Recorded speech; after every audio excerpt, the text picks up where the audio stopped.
I just want to add something to the multiculturalism in United States. Hey, JS, you pointed out that those who have signed the Declaration of Independence and so on were from Europe origin. Yeah. Yeah. The people who are in the top in United States are still in the same origin. But You don't have you don't have multiculturalism at the top. We have performative George Soros, Bloomberg, the performative. Koch brothers. RL, it's well, performative there's Jewish, aren't they? multiculturalism. Yeah, but you also have urban. European, Ashkenazi, they are Europeans. Yeah, but there's also urban, into saying the urban centers are multicultural, they're mostly even African American. Yeah, So even though in but Congress the people in who are in top Washington, of your society, the people who are in top are not multicultural. what you're talking that's about what in I'm saying. It's Washington. performative multiculturalism. It's not truly multicultural. It's multiculturalism for the people on the outside, not for us. We have local representation, means saying that urban areas are. I think he's specifically talking about congressional representation. No. I'm talking about the guys who are above them. Because in the Elites. United States, the He's truth talking in about the United elites. States, like at the The time true of really power America's elites. founding, there is really, within there the really money. wasn't. There really The wasn't oligarchs, so eh? much. Yeah. There was no one really above, John Adams or Thomas Jefferson. I mean, in that sense, these were people who were true believers, and when they signed the Declaration of Independence, if the United States lost the war, they were basically signing their death warrant for treason. So I mean, they were risking a lot, and so these guys really believed in what they were doing. And many of them were outstanding people as far as, their intellectual capabilities. I mean, Jefferson spoke 6 languages, including Latin and Greek. He was also a master of Newtonian physics and horticulture. But JS, wouldn't you also be very convinced of what you were doing if you were to be one of the 6% that actually had a say, and then over the remaining of the population? I mean, wouldn't it be very convincing to want to be American if you are the one who is in charge over the Americans as well? This concept of American. Well, yeah, but that was the whole thing about Jefferson. Jefferson believed in. Oh, are you talking about the slave thing, or you just mean? No, I'm talking about the class, because it was the very upper class, the elites that the RL was referring to, right? Yeah, the ruling They class. were. They had. They didn't want. They didn't want the America. They have been. There was a schism You have within been. the elites. Half of the elites were loyalists. Yes, No, but that would be that, elites no. without I'm talking about nobility. the independence. I'm Il- talking yes, from the but- outset, from the very outset of the United States. It was explicitly that it was a very, very small percentage of the population that were to be having a say, right? So when you're saying they're convinced, they had this believed strongly in what they were doing. Well, of course they were. They were to be there to control everyone else. Of course, you would be believing that. Yeah, you would like this Oh, idea. no. of the United I States to disagree work. strongly with that, because if you look at these people, they were that if their motivation was just control, they already had it. I mean, you look at like General Washington, our first president, they say the father of our country, some people call him. He spent his own money to pay the men that fought in the war, risked his life repeatedly. And so I don't really buy that. He was already an extremely rich landowner that had everything money could buy at that time. He was a true believer. I mean, there was a joke. One of the reasons that there were support for declaring independence was because the British was actually prohibiting the American colonies from expanding westwards. So because they were not allowed to plunder from the Native Americans, they decided, okay, well, fuck you, because we actually want to go westwards. And we're going to there were taxation and the thing with representation. That was also a factor. There were several other factors coming into play, but ultimately self-interest of the upper classes, because the vast majority of Americans down then, there was like, okay, I mean, the monarch there or the some landlord Yes, there, but which one had to the deal upper with it. classes in the USA don't have a nobility origin. And this is very important to notice. This quite marked the development of the USA that's why I would disagree per with se. doping things. Was like It's very A lot of people important. don't know that George Washington was offered a kingdom Like Doooovid was and saying, turned it down. achieving believe in it. made the elites, not nobility, not blue blood. Yeah, and back What to people RL's point, achieved. about say, okay, well, the whites are even Ashkenazi Jews are still the center of power in Washington elites. It's only on Actually, paper. the Sephardites are I'm more saying it's rich only than on the paper. Ashkenazis. The power is through the control of corporations, stock options, patents, and that's part of the war with China. Is that the power of the elites necessitates you respecting our patent rights, our contractual ownership of companies. Yes, but there is also, you see, I understand what you're saying, but the problem is that the USA created these systems of patents and rights that they actually invented, and many times they've stolen them from other people. There are many inventions invented by poor Europeans that were stolen by Americans that went to a register and made it. Everybody's stealing something from someone, and sometimes just making a pattern of something very theoretic but never really constructing it doesn't make much sense. And look, it is quite interesting as well as the South African and Indian decision for medicines that are essential for life, that their patents are for the humanity and not just for the people that made them. I mean, doesn't from China's perspective, it doesn't make sense why they should respect a patent. They have 1 billion people, and that every single if they could reverse engineer something, that they shouldn't do it, and that they should give 50% or whatever percent of the profit of every device they make for decades. But the USA was very happy about it. The USA was very happy about it for a long time. They didn't complain. Neither the Europeans. They were very happy about it. What was the point of power? There's different forms of power. There's military power, there's political power, religious power, economic power. Most of the time is illusory because it's only power on paper, and the paper could be torn up. The amount of money you have in the bank is just a number on a computer that could be canceled. So there's other forms of power, and that's at the center of this dispute, possibly even Ukraine and Russia.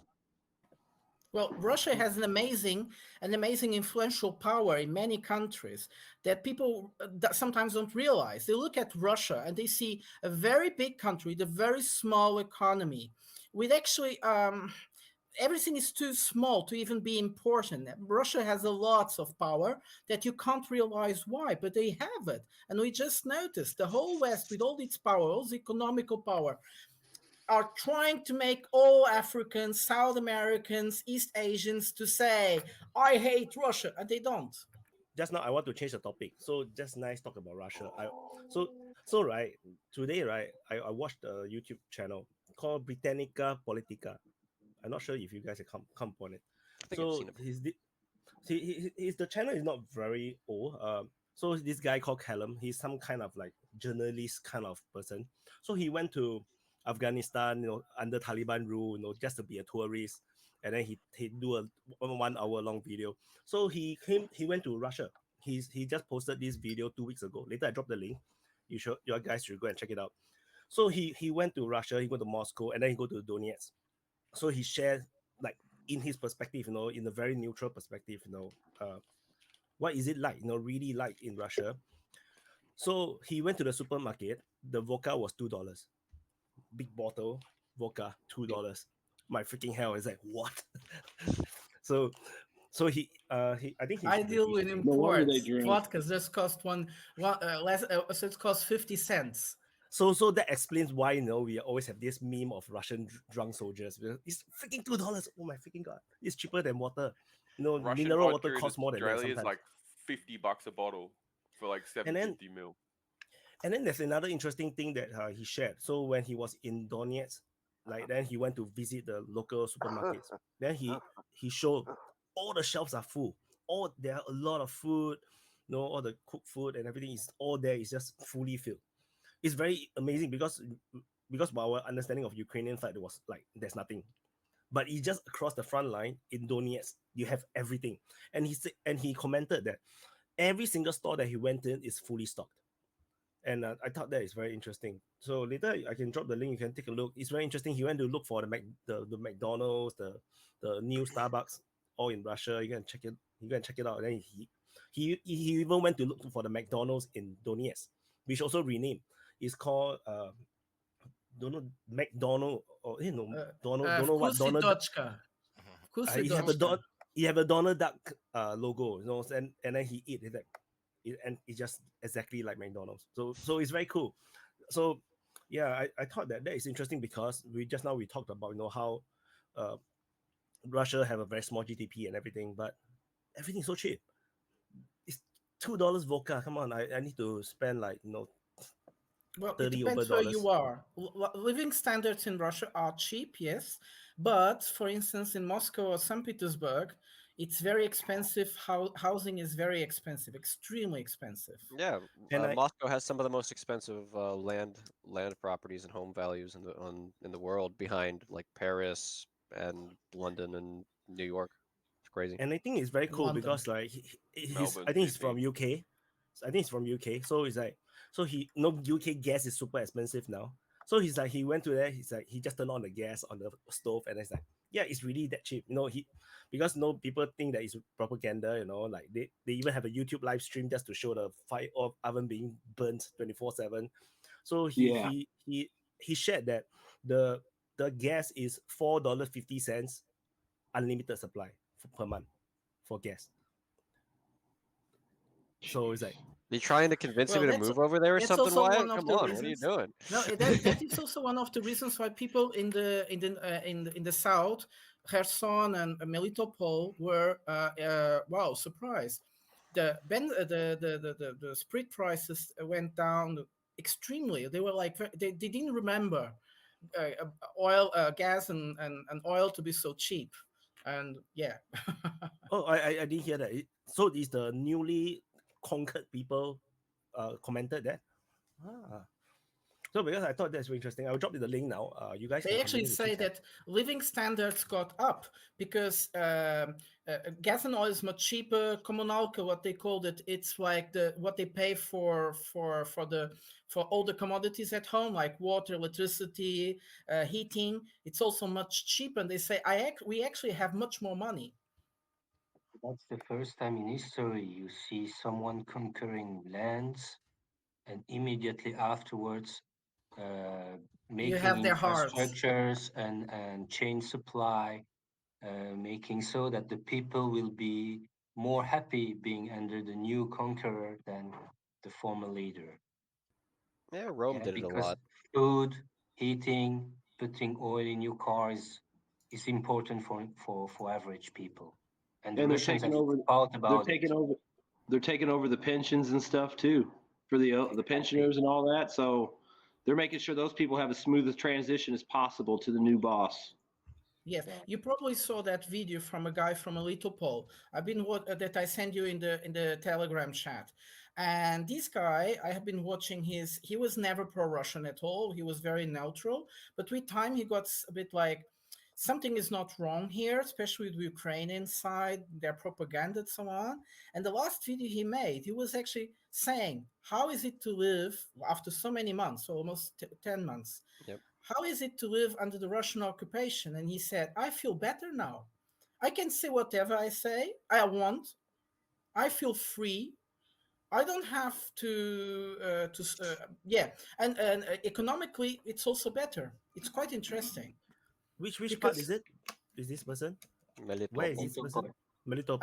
I give you that person after. It's Planet Trubini.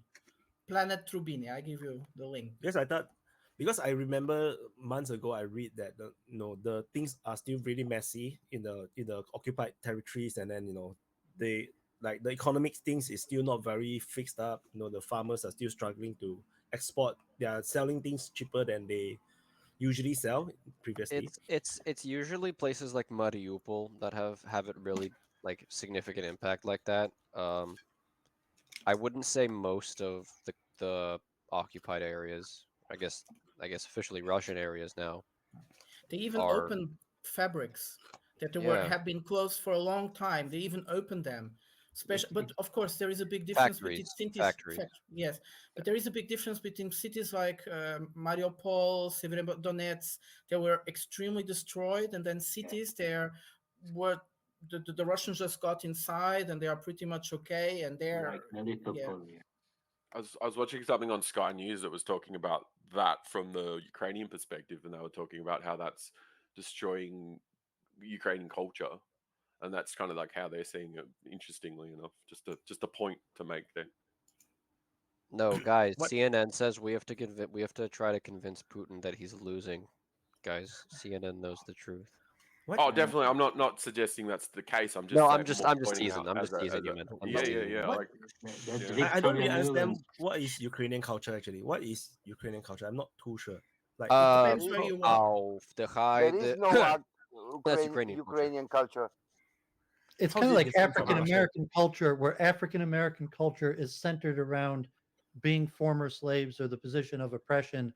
So Ukrainian culture has, its main aspect to it is being a former Russian colony. So it's, it's a new creation, and it's based largely on the other and the historical circumstance. I mean, there might be some historical Ukrainian people and other aspects to it, but I'd say it's mostly defined by its relationship to Russians. I compare that to African which means the American history culture. so it's actually more like the history of during World War II they got conquered. They tried to struggle for their independence away from the Soviet Union, and then they got crushed again, and then they get independence again. So like that's the culture of like struggling to. They have a culture of a Ukrainian victimization culture, just like this Baltic ones. This is a story of a people that have been victimized all their history for centuries and centuries under the Baltics, under the Germans, the Danish, the Swedish, the Russians, the Soviets, the Ukrainians under the Mongols, under the Polish, under the Austrians, under the Russians, and they never had time to flourish, to come out and be what they want. So this is a fundamentalism. But I must say, talking about nationalism and not understanding what happened after Stalin. Stalin wanted to destroy all nationalisms or make it just like a memory, but a far back memory.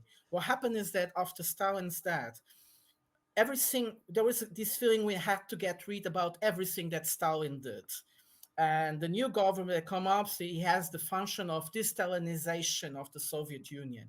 And one of the points is to recover the identity, the national identity of people. But this was inventions they did everywhere.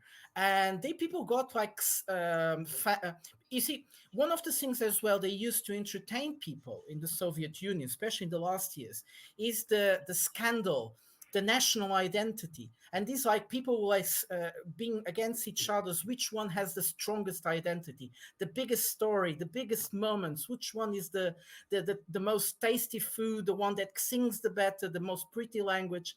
And when the Soviet Union fall down, all these things come back extremely hard.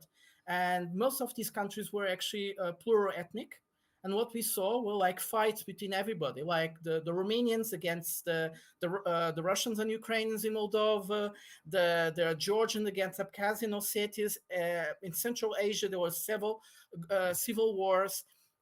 And this is, and we see even today that the Baltic countries have an extreme hyper-identity. They're always fighting because they are so afraid to lose their identity again. So it's not really so historical made. Also because identity politics plays more into construction identity. It's more about negotiating the moment now. If I may myself understand. I don't understand a word. Okay, that's you know why? Why I don't understand the word? Because I am from there. No, and I know. No, I am from there, my friend. Where's that? There is no Ukrainian culture there. Prata, you are muted. 20 seconds. Because Prata, there is no Ukrainian nation. Prata, you're still muted. You are muted. You just muted yourself again.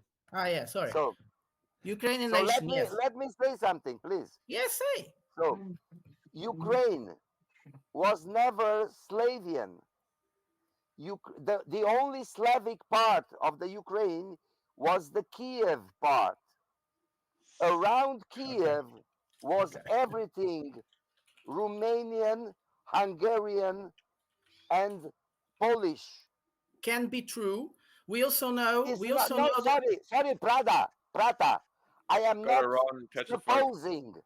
No, I'm not supposing. About. I know what you're talking about. I don't say it is before. Okay, look, it's so not please like. Let me. I didn't make my point. Ekaterina II. I talked for 10 minutes. Let me talk 2 minutes, please. 2 minutes. I just want to talk 2 minutes. So there is no Ukrainian culture because there is no Ukrainian nation there. No, my friend, there is no Ukrainian nation. Of course there is. It exists. It exists.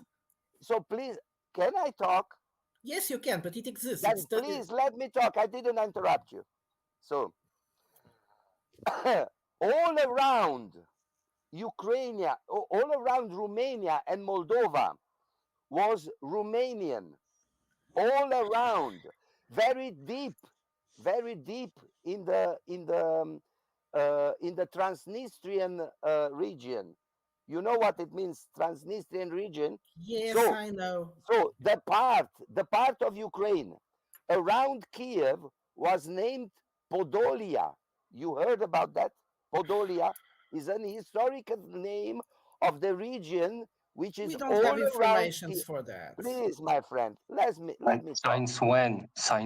Because you can go back to prehistory. There were no Romania. Of course not. We know that Ekaterina II, she invited Romanians to populate most of Ukrainian.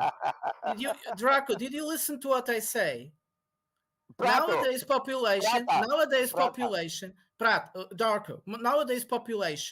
in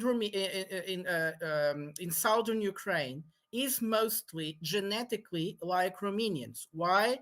Ekaterina II. Yes. No, my friend, not genetically, nationally. No, not nationally. Of course not. People are what they decide to be. It's not you that you decide. You don't decide people to be Romanians. No, they are not Romanians ethically at all. You know what you're talking about? These people were living in the Soviet dictature for almost 100 years. Come on. You don't know what you are talking about, my friend. You're just talking. Romanians have made the wrong choice to side with Adolf Hitler against the Soviets. Yes, that's history. Romania did the right choice, because if the Romania wouldn't done this choice, they will not be there anymore. Romania, it's like, the Bulgarians, the Greeks, they didn't give up the Jews, but Romanians did. And this is a shame for your story, okay? This is one of the biggest shame in your culture. The Bulgarians were also under the Bulgarians and the Greeks were also under the Germans, and they didn't give up the Jews. They hid them because it was the right thing to do, and they were Orthodox. But the Romanians gave up the Romanians and put them in concentration camps in Transnistria. That's the truth. It's horrible. It's horrible. You're cleaning the history. Yes, we are bad people. Being emotional. No, you're not bad people, but you're not recognized. And that's also... Prata, you are Italian? Oh, I'm Portuguese. I'm very proud of my also Jewish ancestry. Are you Portuguese? How many Indians you killed in America? Many. Loads of them. Loads of them. Are you proud of that? No, I'm not. I'm not proud of that. But I'm not hiding it. I'm not hiding it. We didn't hide it, nothing. We know how many Jews we killed. Okay. Let's talk about Ceausescu. Yeah? No. Now is 4 hours, 46 minutes. Communism under Russians or no? Communism under Romanian. Ukraine is just a Sovietic invention. That's true. Yeah, that's the truth. That's true. Ukraine has the right to exist. People living in those states have their own identity. That's also true, but we must face reality. Ukraine was a construction of the communists. But what you don't know about Ukraine is that Ukraine was, at the time of the communists, was the most extremist communist country in the Soviet Union. You didn't know that? Yes. There were more Ukrainians fighting with the Red Army than Ukrainians fighting alongside the Germans also. That's true. But it's also quite interesting to know. Why you mute yourself while we're talking halfway? Prata, you are muting yourself all the time. Me. I'm sorry. Yeah, you're muted. I am not muting you. I am not. I would say it is also quite interesting to see. I know I am the bad Romanian how people guy. are. I am how the bad people make Romanian guy, but freedom I am with not their. muting you. Yes, I find it interesting to see how some countries go well with their Soviet past, and some others are extremely revolted about it. And if you see, we have like the Baltic countries, they were from the beginning. But the Ukraine was not from the beginning. It just started to be, which is quite interesting. They were not. They were all pretty much proud of their Soviet past. It's also interesting how to see how many Central Asian countries also slowly like to remember their Soviet past as well. So, and Russia, as we know, is had problems with it, and now it's coming back to be freedom with their past, to make freedoms with their... Russia or Ukraine? Ukraine is not. You see, Prata, I am not interrupting you. Okay. Can we go back to Wyatt's point about the identity of the Ukrainian people? And you hear 2 points is the right to self-determination, and the question if you compare them to the Palestinians or the Kurds. And a lot of times, like the Israelis will be like, oh, well, if the Palestinians are people, they would have the right to self-determination, but they're not really a people, as opposed to maybe the Kurds that are clearly a people, and the question whether they have self-determination. And so the importance, if you accept that the Ukrainians are a people, and then therefore they have a right to self-determination, and so the point is to reject they're actually a people, or you're going to argue that even if they're people, they don't have the right to self-determination. David, hold on. I have to push back on that. When you have several million people calling themselves something, they are pretty much that. Like whether you consider them real or not, it doesn't matter. That nationalities and all these things are all figments of our imagination. If you consider yourself a people, like look at the United States, case in point. Okay. So if they call yourself, if you have 300 million, if you have 300, everyone can say the United States is completely invented, just like a construct, which is somewhat true. But also at the same time, the national identity, because it's not just one or the other. They kind of work together, sort of like symbiotically, and ebbs and flows a bit. It's a little bit more nuanced than that. So when you say, like, for example, not real people, like, where do you? So what do you say then? Like in aspect to the right to self-determination, that they're enough of a real people that they have the right to self-determination, which would mean to balkanize nation. Every modern nation has built itself through blood and war. Yeah, I agree with that sentiment. So if we look at China, you can have people subjugated, but that doesn't mean they're not real Palestine people. don't have their country, it's because they are losing on the ground. If the Kurds have not a country on their own, it's because they are losing on the ground. But they're still a people. They just don't have self-determination. You're saying the phrase in the term of the right to self-determination because you have weapons. The legality of phrasing it as the right to self-determination and make a nation that's recognized militaristically. Actually, you have to fight for it. No, the law is all not important. The only important thing is, do you have a bigger gun or bigger sword? That's the only thing that matters. Oh, yeah, a big amount as well. A big amount.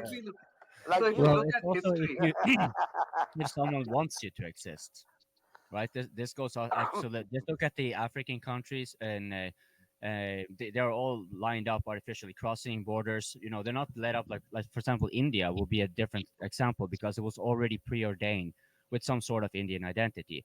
African cultures, they were just having all these impositions were mostly made by the Europeans during the Berlin Conference. And this was, of course, this will relate to war. This is, of course, what matters here. They imposed it through war. But then what keeps these states together? Well, these states are very convenient. They've already had their economies tailored in for a certain type of production, so they are necessarily dependent on you. And so if you can have them empower their monopoly on violence, these state structures, you can have them manage themselves while benefiting you. And so this notion about like, well, what do you call yourself? Well, this is actually a self-fulfilling prophecy.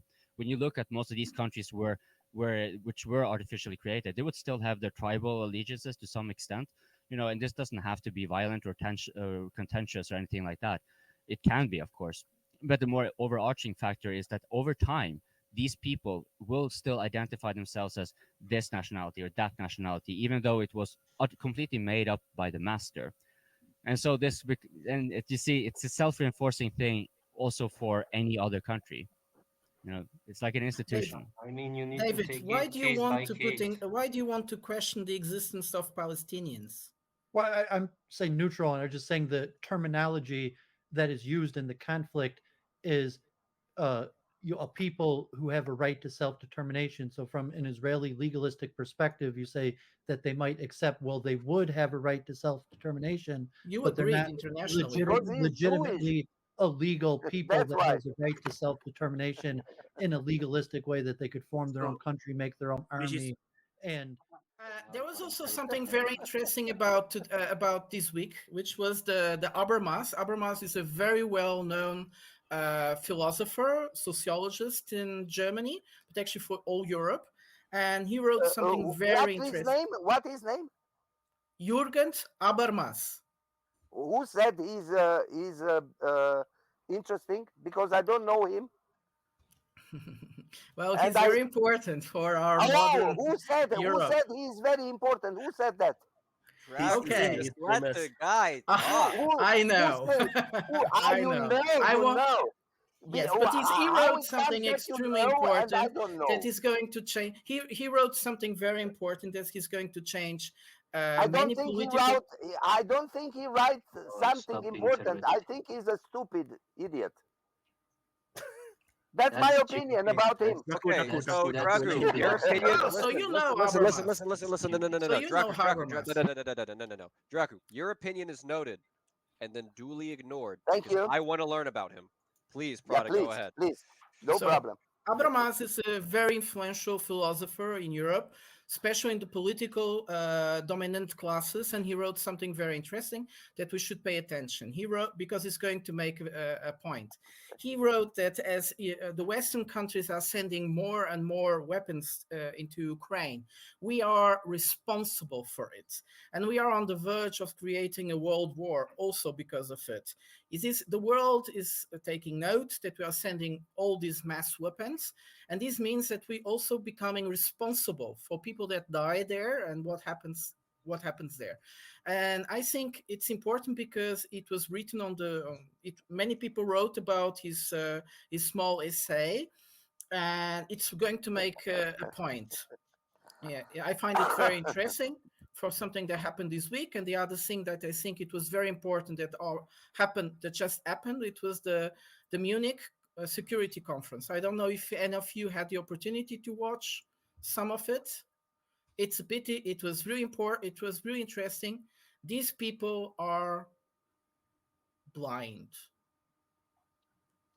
They are like crazy. They live in Jürgen Habermas, yes. These people are they made a huge conference inviting people from everywhere.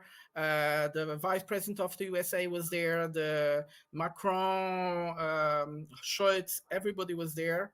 Hi there. And they were all speaking in a kind of monologue. But Macron said something very interesting. It's perhaps one of the most interesting things he said was that, yes, Ukraine has to win. But whenever I listen to people that the leadership in Russia has to change, you will have to be very, very careful, because regime change, we tried regime change many times and everything went pretty bad. So, yeah, that was also quite an interesting statement in this conference. Sorry there, guys. Otherwise, Europe is preparing to go to war. My feeling was that, it's like, when someone is on the hospital and is about to die, you have two options. How do you say, you just have this day, you're going to die, I'm sorry? Or you tell him, oh, don't worry, everything will be okay. We love you. We'll take care of you. Everything will be will become better, you know? And that's what my feeling was in this conference. Yes, that was my feeling in this conference. The Europeans don't have munitions. They don't have weapons to deliver. The Scholz promised 300 tanks, and they just managed to find 50 on the end. Many countries that promised tanks are not. 200. They promised 200, and they have 50 Leopards 2 and 150 Leopard 1. So they fulfill. They fulfill the promise. There is no munitions for the Leopard 1. So what for a tank that has no munitions? They have no munitions. They talked about it. They are gonna drive over the Russians. Okay, that's good. That could be nice. That could be nice. So my feeling was that these people were like saying to Ukrainians, don't worry, you're going to die. You're going to lose the war, but we are here. We are supporting you. We give you we cheer you up. Sorry. No, but that sentiment actually also goes to most of the population of the West, right? It's just performative. It's to keep everyone feeling good about it. Yes, quite true. Yes, you're giving them the poison right in the IV that's going to kill them, and you're saying, "Shh, no, it's okay, everything's going to be fine," and then you're just like pressing the needle in. It's just irrational speech. I mean, yeah. I've heard what Victoria Nuland said. If you please, yes. Macron said, what Annalena Baerbock said with her 360 degrees Putin should make. I mean. That's why RL, I am fucking mad. I think she That's just why I'm fucking mad of Putin. Because he didn't done this 2014. He should have finished all that in 2014. Maybe, but it was more for public relations. Not so many people would have died. No, that was for public relations on world stage. Now we can say. Fuck off relations. No. He said, "No, look at we the are talking about human lives." No. No, we are talking about the rise of Asia. Well, can we go back to Wyatt? Now Putin can say, look at those Westerners. They don't can we go back to Wyatt's question they can't about be trustworthy. Yeah, and he's saying that to the Africans, to the Asians, and to the Latin Americans. He don't give a fuck about Western public opinion. He don't give a fuck about them, because we here we can talk freely, kind of, depends on subject, and that's it. We don't have any grip on our political systems. So I mean, it goes back to what Drew and RL were talking about: peacetime versus wartime economies. So the U.S., if it's now in a peacetime economy, we're looking at a rules-based order of law. And it's a determination within a legalistic system. Do they meet the qualification of some rules-based order versus a wartime situation where the rules-based order doesn't matter? It matters what happens on the battlefield. So I would like to comment on that. Of the Western countries. Yeah. So the rule-based order doesn't exist in. Let's Abhinav speak. International law. It's Can we let Wyatt talk? Let's Abhinav talk. So what I'm saying about peacetime versus real time. Wartime. Peacetime only exists because you had a decision made at the time the war concluded, in which, for whatever reasons, there was peace. If you destroy those conditions, there is war again. So I don't really believe in a rules-based order which assumes that there would be no war. There's always the threat of war, and there's always the sword and the gun at the back of the day. So sure, Palestine, Israel, or any ethnic group. India has Naga tribes, for example, fighting for self-determination for the last 40 years. Probably most people in the West haven't heard of the Naga. Well, they have every right. They're probably as many as the Palestinians in terms of sheer number. Why not give their country? Why not give Bodoland the country? Why not give the Manipuris another country? We can partition India into 700 countries, actually. And honestly, if you look at India's election coalition politics, you'd find that every ethnic group has created its own political party. And when they really don't like stuff, they don't exactly talk in a seditionist sense, but they make enough I mean, they do go enough as a deviation from the national policy. And so you've had more parties that are regional or local or religious rather than unifying and secular, especially in the last few decades. And really, I bring this up because if we're talking about Ukraine having a national identity which is set in stone, it is almost talking as if there is a separate existence to some people or race. And I really can't identify with it. Like, if you're looking from a scientific perspective, we as human beings are fairly mixed. Some races are fairly pure, sure, but that's much rarer in today's world. We're quite well mixed by now. So to say that these people, I would actually agree with what Coping Things was saying regarding you created America just by creating an identity. And honestly, at any point of the day, Texas can say we don't really like what's happening, and they have the legal right to secede from the union if they really want. Not only Texas, yeah. And we did create a system of rules. They don't have the legal right. That's the importance of a peacetime. I mean, this is a military channel, but the importance of peacetime, where you have the legitimization to say there is a rules-based system, and violence is outside the rules-based, and maybe there's different when it comes down to violence. That's bullshit. I'm sorry. In the sense because what is that you are talking about rules? If you give your word, do you keep it? In sense of rules-based? No, that's not. Giving your word is about honor. It has nothing to do with rules. Are you a man of your tradition? No, rule-based order is a fluff which is originated by the American administration and repeated by the Europeans. And the Russians and the Chinese say there is no rule-based order, there is international law. Which exactly. Can be interpreted. And international law is international law. Each country has its international law. It depends which contracts they sign. Otherwise, that's no international law.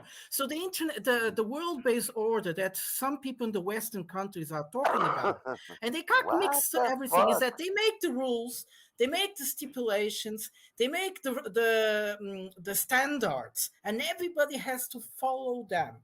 And that's what they are talking about when they are talking about the rules-based order. Of course, it's very easy to mix the stuff because, of course, most countries sign the Charter of the UN, and most countries have to obey to this charter. But let's see, the Western countries are the first and were the first ones not to obey to those rules, the basic rules. But they are not talking about those rules. They are talking about the other rules that nobody recognizes. And have to talk in theory, okay? Because obviously there's a corrupted system of Western rules-based order, but theoretically, groups functioning according to rules and having a nation where nations can negotiate what the rules are, and then they will follow as a group this rules-based order, actually the theoretical rules-based order, not necessarily the Western imposed rules-based order. I disagree because there is no rules-based order. There is only firepower-based order. So, but that's also true. The rules-based order is just nice for smaller countries. Countries that sometimes consider this scenario. The Kurds now have 2,000 Abrams tanks with maybe 500 F-15s. Do you think they're gonna go for independence? They're 100% gonna go for independence. No one can stop them. The only reason why they are not even Kurdistan as a country is because they lose on firepower. They just can't win. They can fight the war. They can fight. Just like in Syria, they try to fight. They still can't win because they just cannot resist against Syria and Turkey combined firepower. And Iran. Yeah, but internally, your society, you can't have society function without the theoretical rules-based order. You can't have people fighting you need rules and an order based on the large amounts of people following these rules.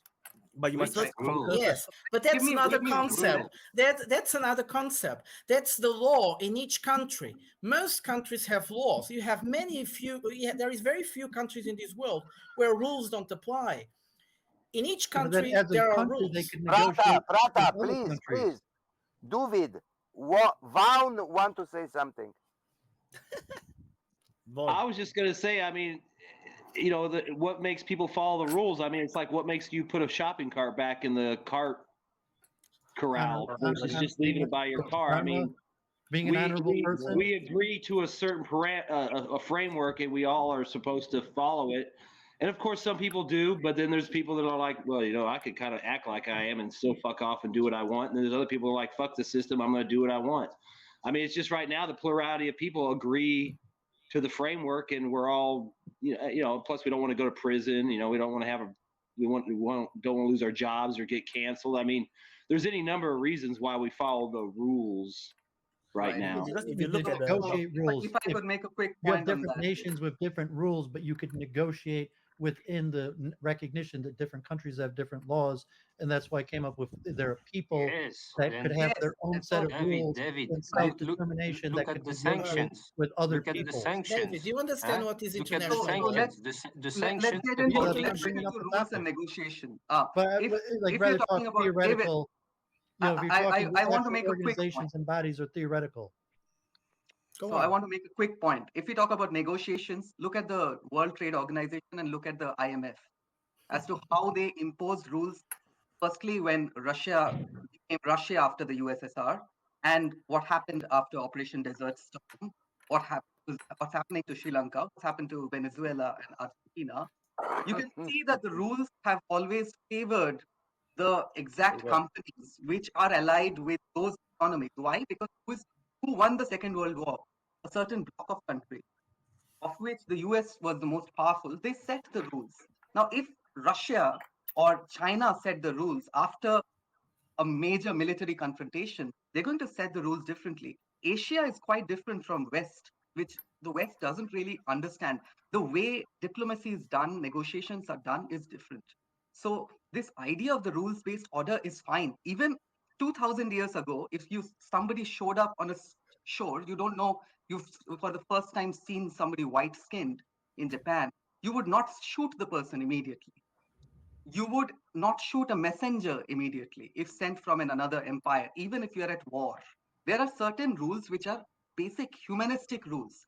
Beyond that, if you're talking about trade, if you're talking about the right to self-determination, that's actually determined by countries. Afghanistan functions very differently. We cannot impose the same rules on Afghanistan that we impose in India, because they have always been different and it's always more dangerous. Sure, we can believe in fraternity, liberty, equality, all of the principles of the French Revolution.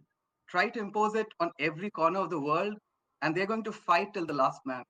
I mean, just look at how China has fought battles within its country just to stay united for the last 2,500 years. I mean, the Three Kingdoms war period was what, 100 years?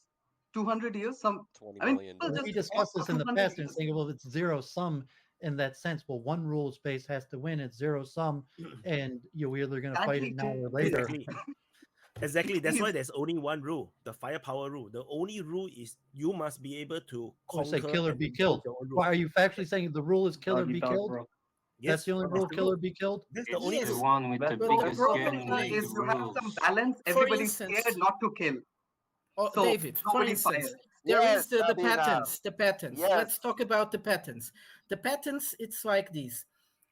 You have contracts or assessments with other countries, and one office, I don't know, in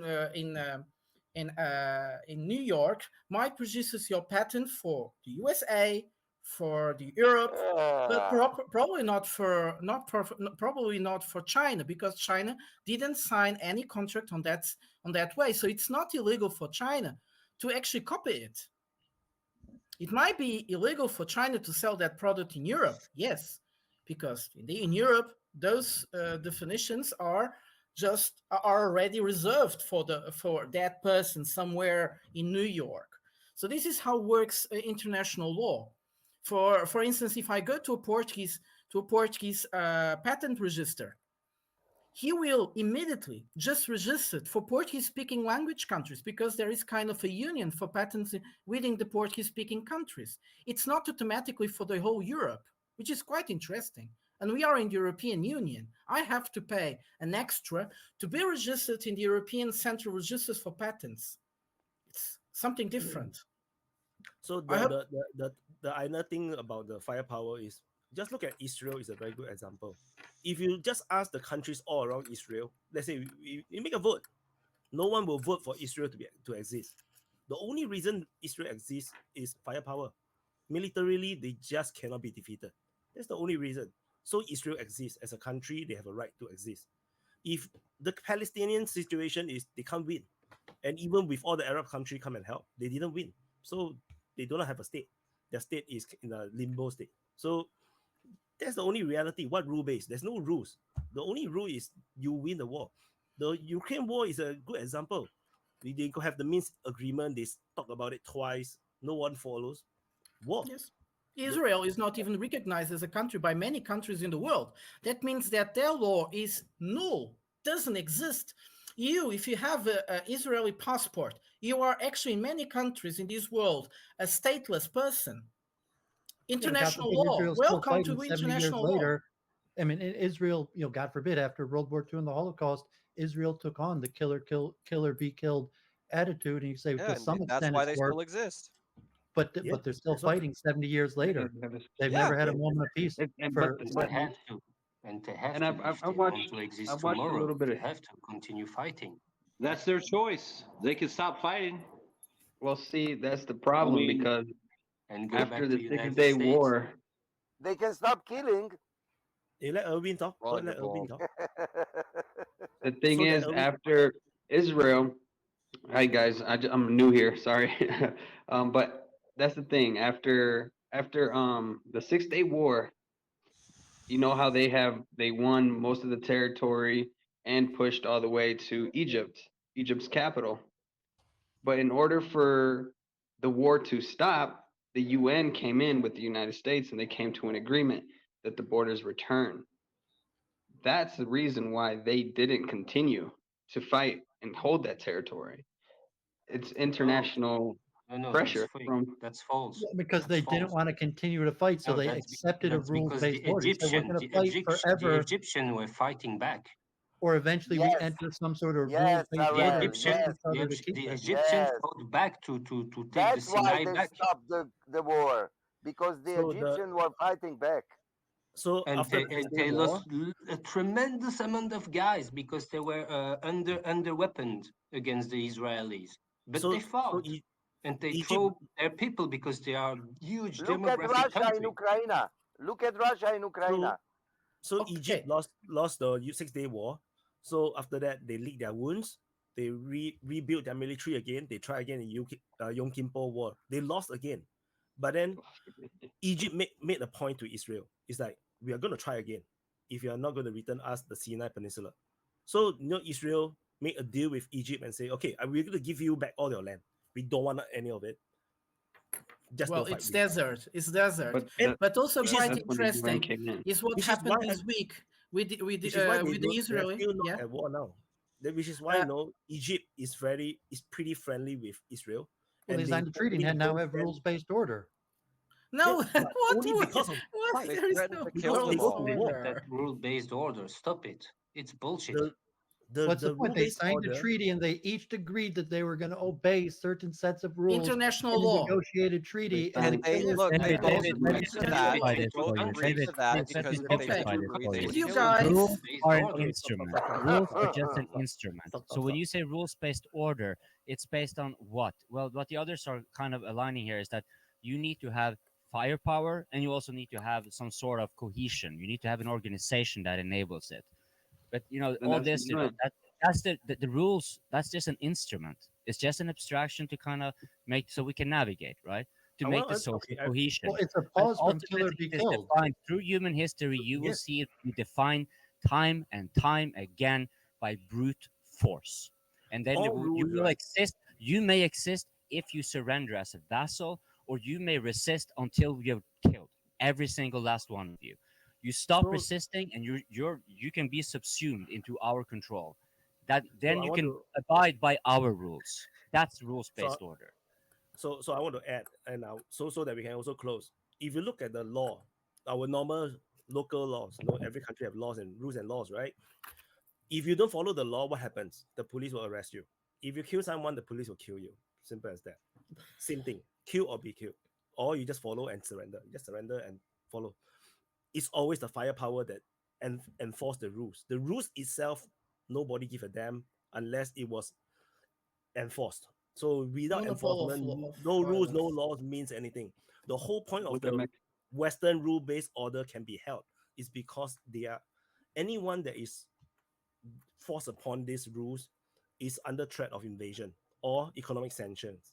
That's the only reason. No, if we don't follow your rules, we get sanctioned. That's what happened to Russia. So, and the only difference between that and our societies in general is if you look at statistics, it's not the degree of punishment that tend to be a deterrence. The deterrence is the chance and likelihood of you getting caught. In international politics, this one is a little bit more in the open, so you have to be a little bit more clever. You break and bend the rules whenever you can if it's in your self-interest. The rules are an instrument for you if it's your favor. You will harp on it, the rules-based order, everything like that. If it's against you, you will delegitimize it. Then where's the rules-based order in that? But right? which rules are we talking about? That's also the point. Because the most universal rules that we should talk about, most countries signed it, are the Charter of UN and all the treaties that follow it. So these rules are managed by the United Nations. The United Nations is paralyzed. But why is the United Nations paralyzed? Because of the Western countries mostly. They have been paralyzing the United Nations completely. Well, Russia now also paralyzed the United Nations as well. So they're also guilty as charged. But also, I would like to comment something very interesting that happened this week as well. It is in the there is the conference of the African Union. You probably heard it. Most heads of state of Africa met in Addis Ababa, and the representative of Israel was expelled from the room. This is geopolitically enormous. It has a huge weight. And I wonder if this is not a kind of a message to the USA. I find it extreme, but they did it. And in public and came on television. Where is the problem? Where is the problem that the Israeli and politician was expelled? Where is the problem? It's humiliation. It's where is the problem when some Israeli politicians are humiliated? Where is the problem? Hold on. Not a politician. Specific relation to the African Union. Where is the problem? Please. I don't see a problem in it. No problem. So the only problem I have now. Wait. The only problem I have now is 5 hours 20 minutes and 21 minutes. So no, I cannot take it anymore. So we need to do closing. This is, I think, the longest open mic already, and I'm sick. No, we had a 6-hour one. We had a 6-hour one. Oh, we had. Oh, yeah. Oh, it's okay. No. But I'm sick, so no, I'm not supposed to be talking so long. Anyway, so let's go one round, do closing, and Irwin, do put in the private chat your email to keep in contact. Okay. Yeah. Okay. So no, RL go first. Closing statement. No closing statement. Great to be with nice people. And I hope we will continue discussing. It was more geopolitical. Yeah, we could talk a bit more about the Munich Security Conference. Yeah. Maybe next week. But maybe. Or we can do a focus group, a focus one. So you guys can organize in the long. I prefer live open mic. It's more exciting, right? It's more spicy. Yeah, exactly. Especially with you, Dracu. Yes. So maybe next time. So just to correct just now, David was saying this is defense politics Asia is not about just military, is about politics and geopolitics as well. So just want to correct that. Dracu. I as always don't have to say much because nobody let me talk. So I talk like 20 seconds and then all the people are interrupting me. So no problem. But I like that your watch is broken. Your watch is broken. Yeah, I like that because I am a fighter, you know, and I'm fighting.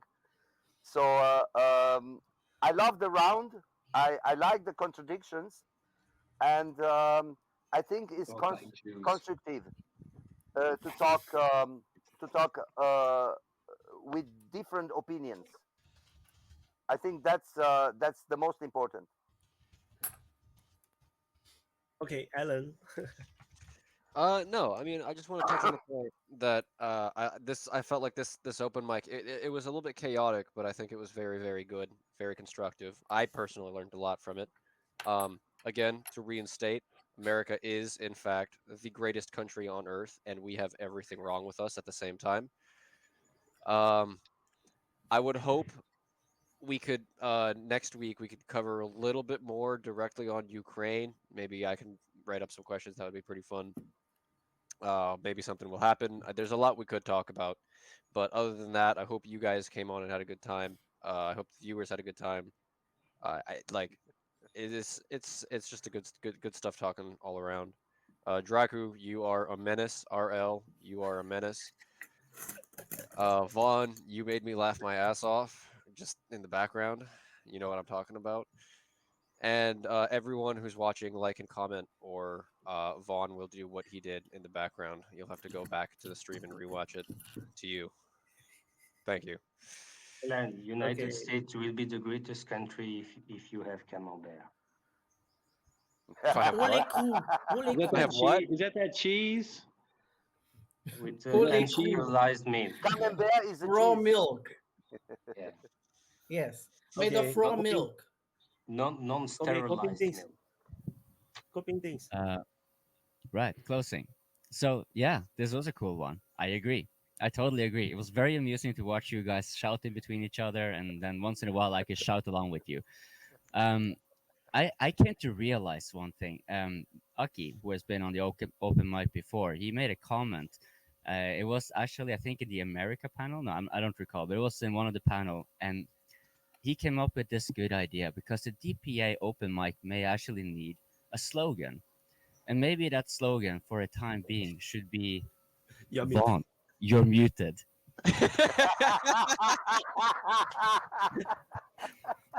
I advocate for Vaun, you're muted as the DPA open mic slogan.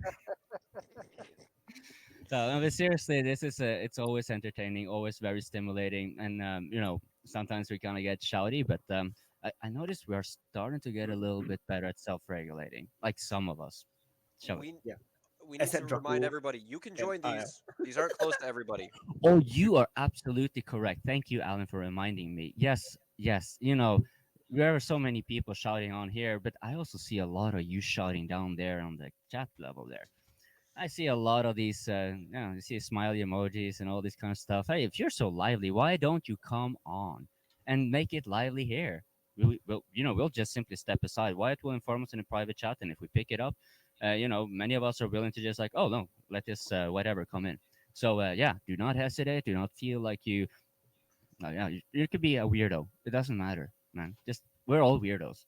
Haven't you seen us? Look at what happened for 5 hours straight. I'm wearing a plate hours. carrier. Yeah, look at that. What do you know? There you go. The only reason why we are talking here is because we are all weirdos. No, we don't have friends to talk like this. To talk about geopolitics. We think they are all nerds. You're all geeks and nerds. So that's why we are talking here. Yeah. So do like and subscribe. Do you like it? If you don't like and subscribe, you're a fucking asshole. Like, yeah, that's it. That's it. You gotta like and subscribe. And if you know someone, if you're not as weird as us and you don't know anyone, well, then you come on here. But if you do know someone, you share. Okay. Rant over. And thanks a lot, everyone. Okay, Irwin. Well, this is my first time, but I've been following DPA for quite a while now. It's amazing to be on here and just ready to show some opinion on what I have on what's going on. Yeah. Thanks, guys. Sorry, a bit late. So I will try to do other time zones. I always say this, but no, I always do the same time zone. Thank you, Irwin. David? Thanks. Yeah, thanks a lot for having me on, Wyatt. Great work. I still check your channel regularly. One of the best reporting unfortunately, it's just going on and on. I'm not a military guy. I'm a civil engineer, and I like philosophy and politics. Even the questions related to free will or animal, human nature, group identity, I think are very important related to what's going on. I especially like the conversation on the globalized supply chain. If you have a talk on that, you might be interested. But God bless everybody. Definitely, I think more conversation, more dialogue, because unfortunately, I think at this point, escalation is most likely outcome, and only dialogue will counter that. Thank you, Afina. Yes. Sorry. So I think I joined really late today because I have a flight actually tomorrow. I really enjoyed the discussion on America and how contentious it became. It's interesting for me because like I've been in the States for the last 6 years, and like I am an international, so like I am exactly in that position to decide, oh, is this the country for me or is it not? A lot of people just aspire for citizenship and all that, but like even so the last 1 or 2 years have me questioning as in, do I really want to stay here? So it's actually very much in flux. It's an interesting conversation to hear, especially from people who are born and grown here. But anyway, I find this discussion to be fascinating, and would like to contribute more in the future. I'm in academia myself, so I actually I'm more in the sciences. But I do like to read research papers and actual articles and like build an argument and argue from that perspective rather than just coming on and voicing opinions. So it's kind of very different and refreshing in that sense, rather than prepare a conference presentation and panel discussion. So it's nice. Yeah, we have DPA panels, so you can enjoy your panel version if you want to get into it. Vaun. Yeah, I just want to say, as always, I had a great time. Always loved the banter back and forth and the characters. And like Coping said, if you like the show and you want to get on there and say your opinion, come on and get on here. Don't just hide in the chat, and then like and subscribe. And then I know we didn't talk about Wagner a lot, so Wagner. We'll try to talk about it more. Maybe if you ask a question in chat, somebody could answer it. And then all you bastards in DPA regular chat, you bunch of fucking heathens. Jesus, you need Jesus. And that's all I got to say. Have a great week, everybody. Yeah, for the Wagner, you can also watch the History Legends video. I think he covered the interview really well. I think there's a part 2. That's only part 1. I rumor there's a part 2. So no, Prata. Okay, hey guys. So today, actually, there were many interesting topics, especially about identity politics and all that stuff. I do agree with Wade. It should be extremely interesting to comment some things that were said in the conference in Munich. I think in this week there were many things happening that might be on the brink of some change. And not exactly for worse, although the wording is very bad and is very it gives you the idea that we are on an abyss. No, it's not true. It might be exactly the opposite. Also in the conference of Munich, China said they were going to present a peace plan. Wow, what would that be? But so I think if RL had the guts to watch it, there were many hours, and someone else would have it be interesting. It could be really nice to make a panel. Otherwise, it's quite boring as a topic because it's very. Yeah, Prata, you should sponsor one. I just messaged already. So I offer a bottle of wine. And then see who wants to get. Oh, he oops. You said wine, and RL was like, huh? Yes. His eyes like a dog ear went up like, huh? Red only. I don't drink white. I drink only schnapps. You know schnapps? Schnapps, yeah. That figures. All right. So thank you, everyone. Have a great week. God bless. 50%. Water bottle. Take care. Wait. Everyone take care. Bye-bye. Take care, everyone. Thanks for watching. Bye now. Bye. Cheers. Bye-bye. Bye. So that's all. That's it for episode 17. I said I am sick. I'm still sick. I say it'll be 3 hours again. It's even worse. It's 5.5 hours. So it's very hard to stop the open mic when the conversations are really doing. It's really flowing and then discussing very intriguing topics, and so it's really just very hard to stop at the right time. So yeah, so we extended to another half an hour more than the usual 5 hours that I try not to exceed. So anyway, thank you everyone for watching. There's still like what 240 of you guys here. I'm so grateful for your support. Do share. We want to build. Let's grow this DPA open mic together. It's very hard to grow because most people do not know what the open mic is about. So just looking at the title, usually people do not want to click.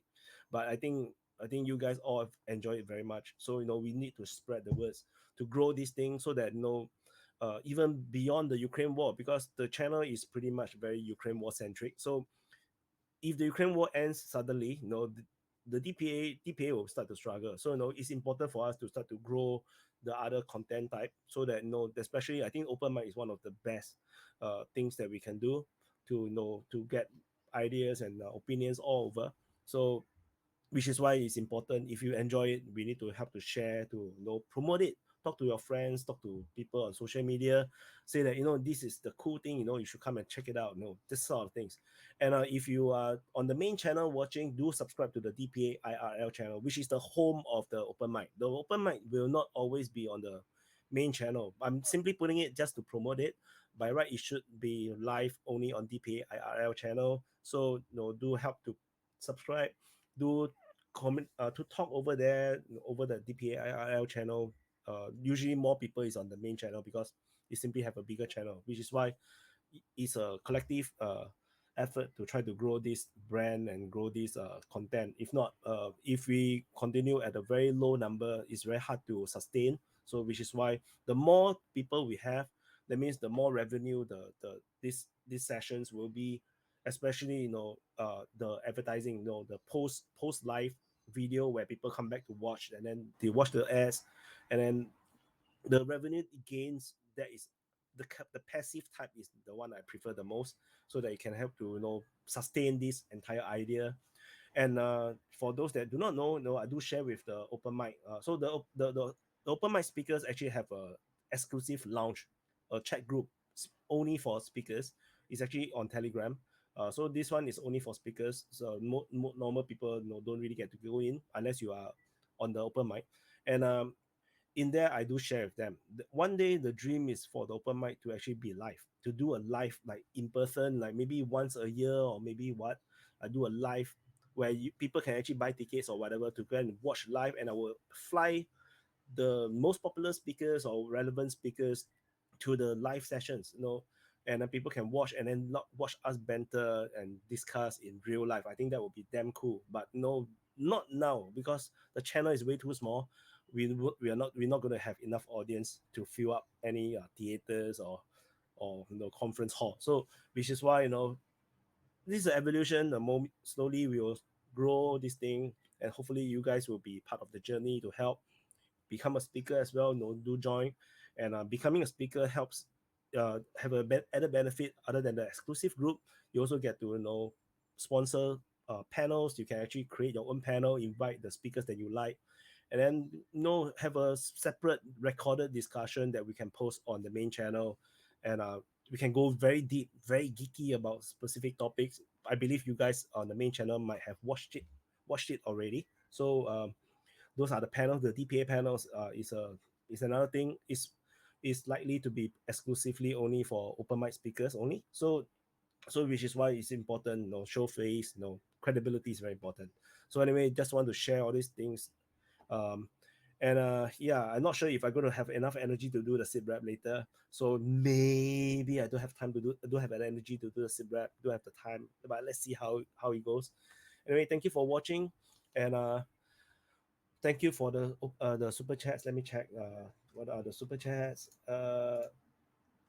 We have thank you to Acting Sane, Mason Mayat, NGS. Thank you, Logizen A. Thank you, Enzo Adrian Reyes.